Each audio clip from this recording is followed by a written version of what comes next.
Hello students, आज का हमारा टॉपिक है डायज़ोनियम सॉल्ट। आज हम डायज़ोनियम सॉल्ट के बारे में पढ़ेंगे कि डायज़ोनियम सॉल्ट होते क्या हैं, इनका यूज़ कैसे होता है, इनके प्रिपरेशन मेथड वगैरह क्या है। तो पहले देख लेते हैं इनका डायज़ोनियम सॉल्ट जो होता है उसका फॉर्मूला क्या होता है। इनका जनरल फॉर्मूला होता है ArN2X। AR का मतलब होता है एरिल, N2 तो नाइट्रोजन है हमारा, एंड X का मतलब क्या होता है, हेलोजन। ठीक है। तो इनका मतलब अगर हम बात करें इनके नेम की, नोमेनक्लेचर की, तो इनका सफिक्स क्या यूज़ करते हैं हम लोग, डायज़ोनियम यूज़ करते हैं। इनके सफिक्स में किसका यूज़ करते हैं हम लोग, डायज़ोनियम का यूज़ करते हैं। सफिक्स जो होता है वो आईपीएससी नोमेनक्लेचर में पढ़ा होगा कि नाम के बाद में ही उसको यूज़ करते हैं। ठीक है। तो कुछ एग्जाम्पल दिए गए हैं डायज़ोनियम सॉल्ट के। फर्स्ट क्या है, benzene diazonium chloride, benzene diazonium hydrogen sulphate, benzene diazonium nitrate. ये सब क्या है, डायज़ोनियम सॉल्ट है। तो अब इसके प्रिपरेशन मेथड की बात करेंगे कि इसको प्रिपेयर कैसे किया जाता है। तो जो प्रिपरेशन मेथड है, हमने डायज़ोनियम सॉल्ट का प्रिपरेशन मेथड जो है आपको हमने इसकी मैकेनिज़्म जो होती है वो जब आपको 10 चैप्टर पढ़ाया था, chapter halo alkane and hello arenes, तो उसमें इसकी मैकेनिज़्म मैंने समझाई है अच्छे से। तो उसको आप एक बार ध्यान से देख लीजिएगा। मैंने इसमें मैकेनिज़्म को नहीं समझाई है क्योंकि उस पर मैंने ऑलरेडी उसको बता रखा है। तो मैंने इसमें सिर्फ रिएक्शन बताई है, ठीक है, कि रिएक्शन कैसे होती है। तो सोडियम नाइट्राइड की रिएक्शन जब हाइड्रोक्लोरिक एसिड के साथ कराई जाती है 273 टू 278 केल्विन टेम्परेचर पर, तो किसका फॉर्मेशन होता है, नाइट्रस एसिड का एंड NaCl का फॉर्मेशन होता है। ठीक है। उसके बाद क्या किया जाता है, इसी नाइट्रस एसिड का और जो HCl उसकी रिएक्शन कराई जाती है एनिलीन के साथ, किस टेम्परेचर पर, 273 टू 278। तो होता क्या, तो होता है हाइड्रोलिसिस, सॉरी डिहाइड्रेशन रिएक्शन होती है। मीन्स यहाँ से वाटर के मॉलिक्यूल निकल जाते हैं और क्या फॉर्म हो जाता है, बन जाता है हमारा डायजोनियम क्लोराइड। ठीक है, ये फॉर्मेशन हो जाता है, डायजोनियम सॉल्ट का फॉर्मेशन हो जाएगा ऐसे। और अगर हम डायजोनियम सॉल्ट का हाइड्रोलिसिस करवाएं तो क्या बन जाएगा, तो बन जाएगा फिनॉल एंड नाइट्रोजन गैस निकल जाएगी। ठीक। तो ये तो हो गया इसका प्रिपरेशन मेथड। अब हम बात करते हैं इसके केमिकल प्रॉपर्टी की, कि इसकी केमिकल प्रॉपर्टी क्या होती है। तो डायज़ोनियम सॉल्ट की जो केमिकल प्रॉपर्टी है, सबसे पहले हम ये देख लेते हैं कि डायज़ोनियम सॉल्ट जो होता है उसकी स्टेबिलिटी कैसे होती है। ठीक है। जो बेंजीन रिंग के ऊपर N2 लगे होते हैं उनकी स्टेबिलिटी कैसे होती है, क्या ये रेजोनेटिंग स्ट्रक्चर शो करते हैं, तो इसकी बात कर लेते हैं। तो जो डायज़ोनियम सॉल्ट होता है वो कैसे होते हैं, ये होते जो है इनके पास भी मतलब एक रेजोनेटिंग स्ट्रक्चर ये भी शो करते हैं, क्योंकि इनमें भी क्या होता है, बेंजीन रिंग पाई जाती है।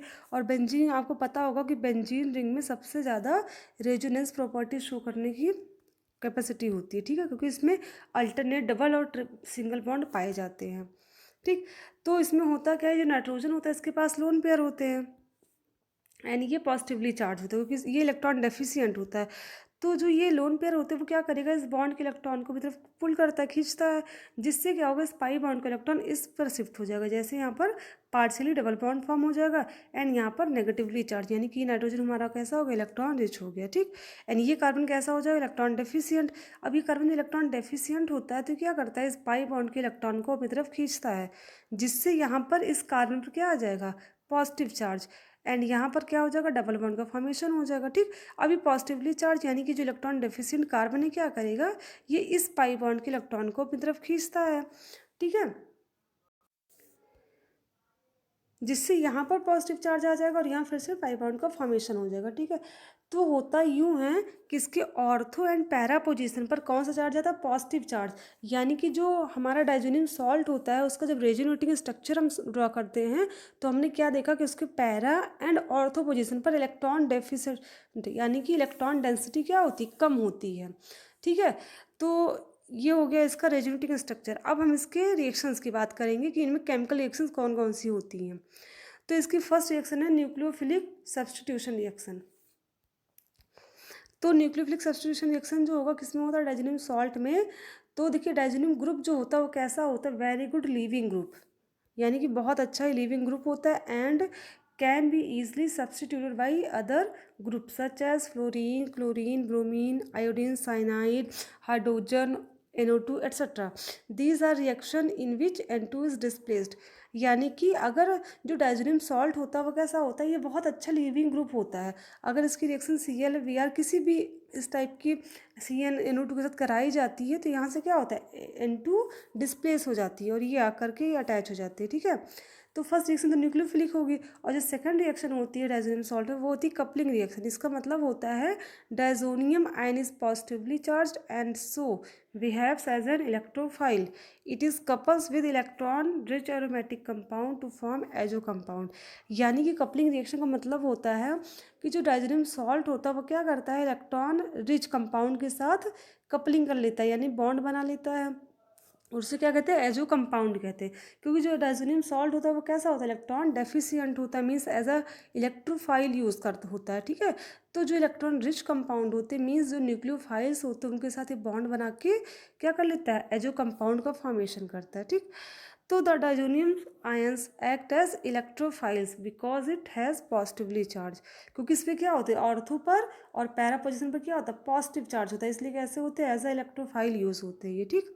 अब इस चैप्टर ये जो डायजोनियम सॉल्ट है इसकी हम फर्स्ट केमिकल प्रॉपर्टी पढ़ेंगे जो है सैंड मेयर्स रिएक्शन। कौन सी रिएक्शन, सैंड मेयर्स रिएक्शन। अब ये क्या होता है, the replacement of diazonium group by halide ion phenyl diazonium ion is very reactive and provides a convenient route for synthesis of many organic compound, ठीक है। तो पहली सैंड मेयर रिएक्शन क्या है हमारी, इसमें दिया गया है प्रिपरेशन ऑफ मोनोक्लोरो और मोनोब्रोमो एरेंस, यानी कि मोनोक्लोरोब्रोमो या फिर मोनोब्रोमो एरेंस का फॉर्मेशन कैसे होगा, ठीक है। ये हमारी सैंड मेयर रिएक्शन है। इसमें होना क्या है, हमने डायजोनियम सॉल्ट का यूज़ किया, रिएक्शन कराई है क्यूप्रस क्लोराइड के साथ, और किसका फॉर्मेशन हो जाएगा, Cl। आपको पता है यहाँ पर हमने पहले ही बात कर ली है कि जो ये होता है वो लिविंग ग्रुप, बहुत अच्छा ही लिविंग ग्रुप होता है, तो यहाँ से N2 निकल जाएगा Cl भी, और जुड़ क्या जाएगा यहाँ पर जाके Cl, और किसका फॉर्मेशन हो जाएगा, क्लोरो बेंजीन का, और यहाँ से नाइट्रोजन गैस निकल जाती है, ठीक है। ये हमारा हो गया फर्स्ट रिएक्शन। और अगर हमें यहाँ पे CuCl की जगह हमने CuBr यूज़ कर लिया तो क्या होगा, यहाँ पर Br अटैच हो जाएगा और ये पूरा निकल जाएगा, और क्या बन जाएगा, bromo benzene and nitrogen gas निकल जाएगी, ठीक है। बट अगर हमें अगर मोनो आयोडो एरीन बनाना है तो क्या करेंगे, देखिए मोनोक्लोरो या फिर मोनोब्रोमो एरिन्स बनाना तो ये प्रोसेस यूज़ करेंगे। बट अगर हमें मोनो आयोडो एरिन्स बनाना है तो क्या करेंगे हम, तो क्यूप्रस क्लोराइड या ब्रोमाइड की जगह पर हम लोग पोटेशियम आयोडाइड का यूज़ करेंगे और उसको हीट करते हैं, जिससे यहाँ से क्या हो जाएगा, N2Cl निकल जाएगा और I अटैच हो जाएगा, यहाँ पर आयोडो बेंजीन बन जाएगा एंड N2 गैस, एंड यहाँ पर क्या हो जाएगा KCl, और ये KCl बन जाएगा, ठीक है। ये हो गई मोनो आयोडो एरिन्स बनाने की प्रोसेस। अब कैसे फॉर्म करेंगे फ्लोराइड, यानी कि मोनोफ्लोरो एरेंस का फॉर्मेशन कैसे होगा, इस रिएक्शन को भी देख लेते हैं। इसके लिए हमें क्या यूज़ करना है, इसके लिए हमको यूज़ करना पड़ेगा फ्लोरोबोरिक एसिड, यानी कि HbF4। इसमें होगा क्या, इसमें बस इतना करना है, फर्स्ट स्टेप में क्या होगा, फर्स्ट स्टेप में हमारे यहाँ Cl बस निकलेगा, ठीक है, और क्या जुड़ जाएगा, N2 तो ऑलरेडी रहता है, ऐसे BF4 जुड़ जाएगा और HCl यहाँ से निकल जाएगा, Cl के साथ H और वहाँ से Cl निकल जाता है, ठीक है। देन सेकंड स्टेप में क्या होगा, फ्लोरोबेंजीन बन जाएगा और यहाँ से BF3 अलग हो जाएगा और N2 गैस बन जाएगी, ठीक है। तो ये तो होगी सैंड मेयर रिएक्शन, और इस मेथड से हमने monochloro monobromo and mono iodo fluoro benzene बनाना सीखा, कैसे फॉर्म होता है डायजोनियम सॉल्ट से हैलाइड, ठीक है, मोनो हैलाइड एरेंस कैसे बनता है। तो ये हमारी फर्स्ट केमिकल रिएक्शन खत्म हुई है। इसके बाद जो हमारी सेकंड केमिकल रिएक्शन है वो गैटर मैन रिएक्शन, ठीक है। इस रिएक्शन के बारे में हम कल डिस्कस करेंगे। Thank you class.